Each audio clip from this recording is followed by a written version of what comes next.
আমাদের সব থেকে কাছের মানুষগুলো বেশি অবহেলা করে, তার মধ্যে অন্যতম হচ্ছে আমাদের পরিবারের মানুষগুলো। আমাদের পরিবারের মানুষগুলো খুবই বিরক্ত বোধ করে আমাদের ভিডিও তৈরি করা দেখে। তারা কোনোদিন লাইক কমেন্ট সাপোর্ট তো করেই না, বরং ভিডিও করার সময় তারা নানা রকমের মন্তব্য আর বিরক্ত বোধ করে। খুবই খারাপ লাগে এই জিনিসটা দেখে। কেউই কিন্তু একবারে সফল হতে পারে নাই। সবাই আমাদের মধ্যে ছোট ছোট ইউজার, ছোট ছোট কন্টেন্ট ক্রিয়েটর, ব্লগার ছিল। সবাই আমাদের মতো কষ্ট করে, সবার অপমান অবহেলা সহ্য করে একদিন বড় হয়েছে, বড় বড় ইউটিউবার, কন্টেন্ট ক্রিয়েটর, এমনকি ভাইরাল ভিডিও তৈরি করতে পারে। সবাই দোয়া করবেন আমিও যেন একদিন সবার মতো বড় ভিডিও ব্লগার হতে পারি। আর আপনাদের জন্য রইল আমার অনেক অনেক দোয়া, শুভকামনা। চিংড়ি মাছগুলো একদম ভাজা ভাজা হয়ে গেছে, সেদ্ধ হয়ে গেছে। এখন আমি চুলাটা বন্ধ করে দিচ্ছি, আর তারপর হচ্ছে আমি ভর্তাটা করে দেবো। গরম গরম চিংড়ি মাছটা আমি ভর্তা করে নেব। আর এই চিংড়ি মাছ ভর্তা, তো ভর্তাটা আমি তৈরি করে নিচ্ছি শিলপাটায় পিষে।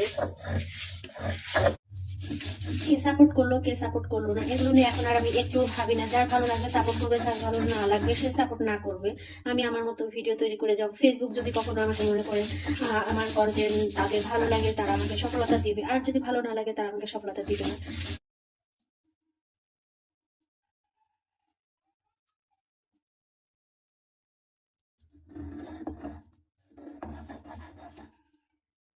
এই যে বন্ধুগণ, আমার চিংড়ি মাছ ভর্তা একদম কমপ্লিট হয়ে গেছে। কেমন লাগলো আপনাদের কাছে আমার আজকের চিংড়ি মাছ ভর্তাটা? একটা লাইক দিয়ে কমেন্ট করে জানিয়ে